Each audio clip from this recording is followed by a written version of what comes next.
Bonjour à tous, bienvenue sur Navis 2, vidéo 2. Nous allons maintenant saisir un bateau à moteur. Donc, sans se tromper dans la colonne, nouveau bateau à moteur. Sachant que les bases sont déjà préenregistrées et que si vous cliquez sur nouveau moteur et que vous essayez de nouveau voilier et que vous essayez de rentrer un moteur dans voilier, ça ne va pas le faire. Nouveau bateau à moteur. J'ai donc un écran de saisie qui s'affiche à l'intérieur de ma page ici, que j'ai en petit ou je peux mettre en grand. Moi, j'utilise très souvent le petit, c'est largement suffisant. Nous allons saisir un magnifique bateau qui est une Antares série 7 du chantier Beneteau. Donc, constructeur, Beneteau, il est dans la liste, heureusement. En matière de modèle, là, je descends et je vais jusqu'à la série qui m'intéresse, qui est la série 7 ici. Francisation. Ici, je vais noter le numéro de francisation du bateau. J'en profite pour saisir ce bateau d'ailleurs, hein. Ah non, eh ben, j'ai pas de francisation, je vous mettrai l'immatriculation. TL 880-235. Ne vous trompez pas parce que ces data vont être exportés pourront être exportés pour rédiger tous vos mandats de vente, compromis de vente, actes de vente, etc. Donc c'est des éléments importants. Le nom du bateau, il s'appelle Guilia. C'est un cas vrai, hein, si quelqu'un veut me piquer le fichier, il peut. Le pavillon il est français. Alors là, il y a tous les pays, c'est un petit peu beaucoup. J'ai pas beaucoup travaillé avec le Guatemala en matière de choses. Un- une chose très importante ici, actif. Actif, ça veut dire que quelle que soit la situation après, mandat du bateau, etc., le bateau va être activé sur les bases de communication vers les autres sites web, vers Yacht Village, le site mère de test expérimental de Navis 2. Donc, moi, par prudence, je désactive toujours ici actif et je le surligne. Je le surligne tout simplement pour le retrouver rapidement. Il sera surligné en jaune dans mes listes de bateaux pour voir qu'il est pas activé, qu'il faut que je travaille dessus. Est-ce que je l'ai en stock? Est-ce que je l'ai en stock, reprise, etc. Non, c'est pas le cas. Longueur commerciale du bateau. Le bateau fait longueur commerciale et longueur administrative. On a deux dimensions importantes. Donc, longueur administrative, puisque je suis dessus, il fait sur le carnet de francisation 6,63 et longueur commerciale, c'est un bateau qui fait 7,05. 7,05. Largeur 2,60. Longueur de la flottaison, je n'ai pas cette information.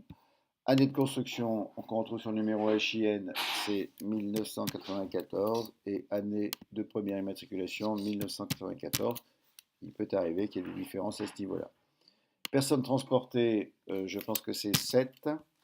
RINA expiration, c'est seulement pour les bateaux italiens qui ont des dates de péremption en matière d'autorisation de navigation. Ils ont des passages tous les 5 ans pour avoir leur validation, leur papier officiel.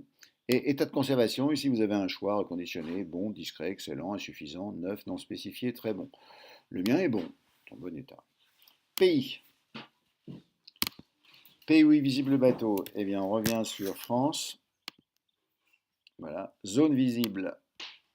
Zone visible, ici je choisis en matière de français.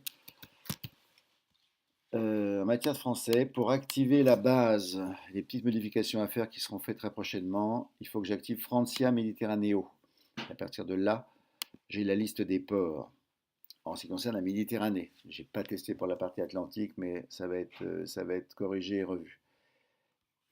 Donc là, dans mon menu déroulant, je sélectionne Sainte-Maxime. Pas du tout, il est ailleurs. Avec un H. Normalement, c'est dans l'ordre alphabétique. Et ben pas du tout. C'est dans l'ordre alphabétique. Ah, ça me plaît pas. Alors, hier.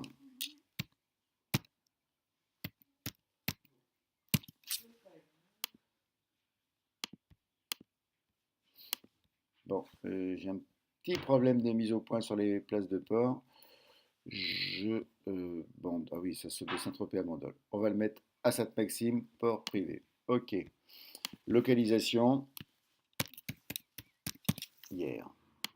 Les parties qui sont en gris, de toute façon, sont des parties privées ou qui ne vont pas apparaître. Le nom du bateau ne va pas apparaître, évidemment son numéro de francisation, l'immatriculation, sa visibilité exacte, sauf si on décide de la mettre, moi c'est mon cas, et l'adresse. Ici j'ai une typologie qui me permet de qualifier le bateau pour les recherches. Alors c'est par définition le bateau l'Antares, c'est un petit fisherman sans flybridge. Voilà comment on peut le qualifier. C'est un fisherman, une vedette aussi, pourquoi pas. Ça va être amené à évoluer assez rapidement en matière de typologie. En matière de typologie. Là, on est sur les données générales et on n'a rien oublié sur les données générales. On passe aux données techniques. Tirant d'air, souvent un élément qu'on ne connaît pas. Tirant d'eau, c'est important de le marquer. 0,60, c'est sur la fiche constructeur. Tirant d'eau 0,60. Déplacement, on est autour de 2000 kg. On est en diesel. Vitesse maximum du bateau, ça c'est intéressant, c'est des questions très souvent demandées.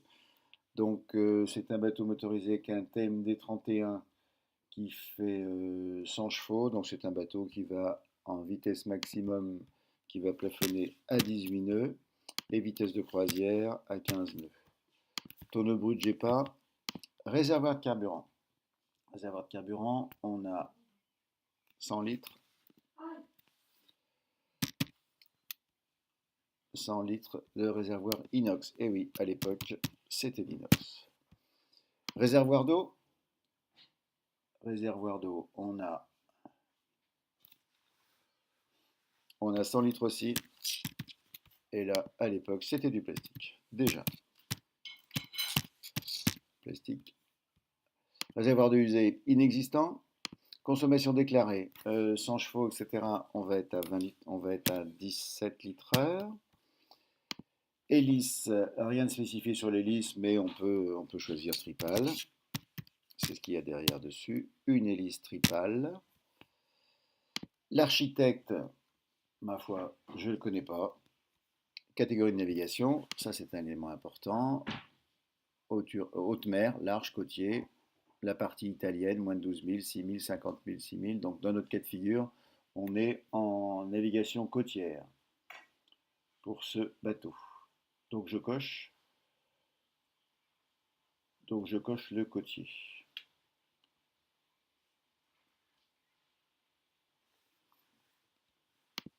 Voilà. Forme de la coque. J'ai une coque semi-planante. Capacité totale des batteries. Sur ce bateau, j'ai deux batteries service 12 volts de 100 ampères, donc j'ai 200 ampères total batterie, une installation 12 volts.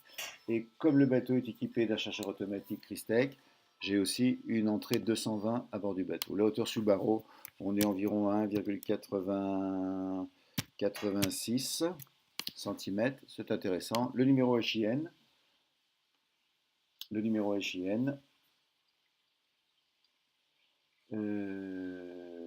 C'est pas vraiment un HIN, mais parce qu'à l'époque ça n'existait pas, mais j'ai un numéro de série assez complexe que je vais noter ici. Ça c'est important aussi, c'est des datas qui peuvent être reprises pour qualifier le produit.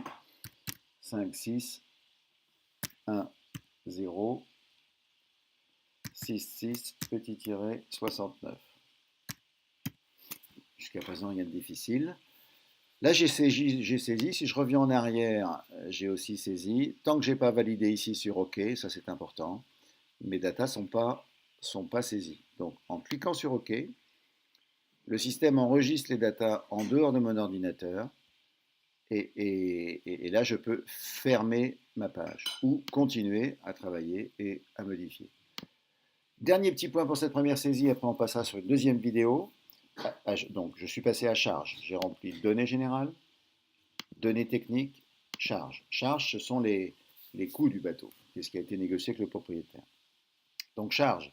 Ici, je suis sur OK. Pour ajouter une charge, j'ajoute ici et là. Je qualifie mon bateau. Soit je l'ai en vente, soit en location, soit en propriété. C'est une information. Soit il a été vendu, soit il a été archivé. Ça, c'est à la sortie. Donc là, il sera en vente, mais il n'est pas activé derrière, donc c'est pas gênant. En euros.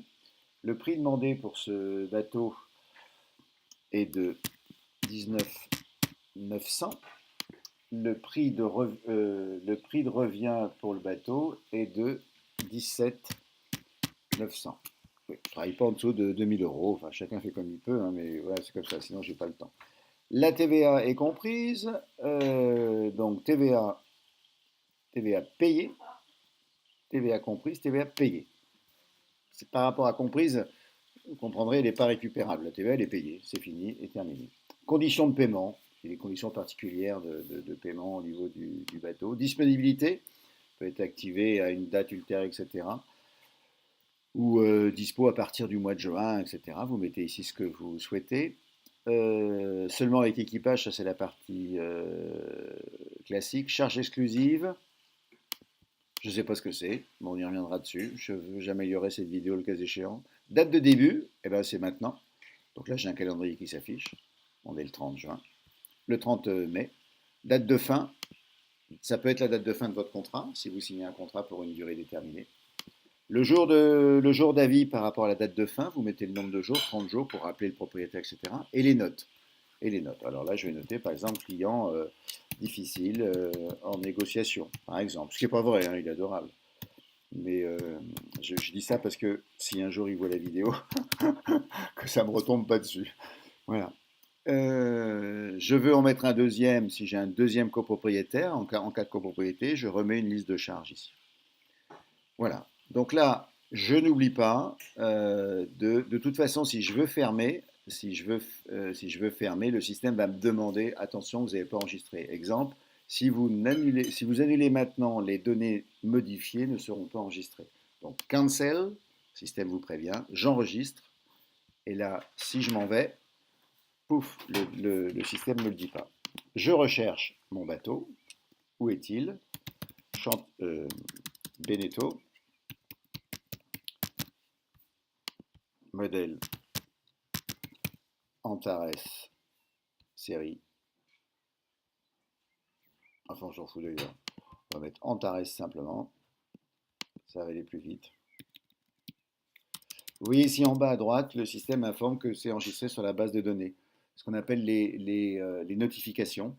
Et le système a enregistré les informations qu'on vient de saisir. J'ai donc lancé liste des bateaux moteurs, j'ai lancé une recherche pour retrouver mon bateau, je recherchais rapidement, seulement les miens, pas seulement actifs, toc, rechercher, et là je vais retrouver mon Antares qui va s'afficher, que j'ai barré en jaune pour qu'elle me revienne parce que j'ai un travail à faire dessus. Donc je double-clique sur l'Antares série 7,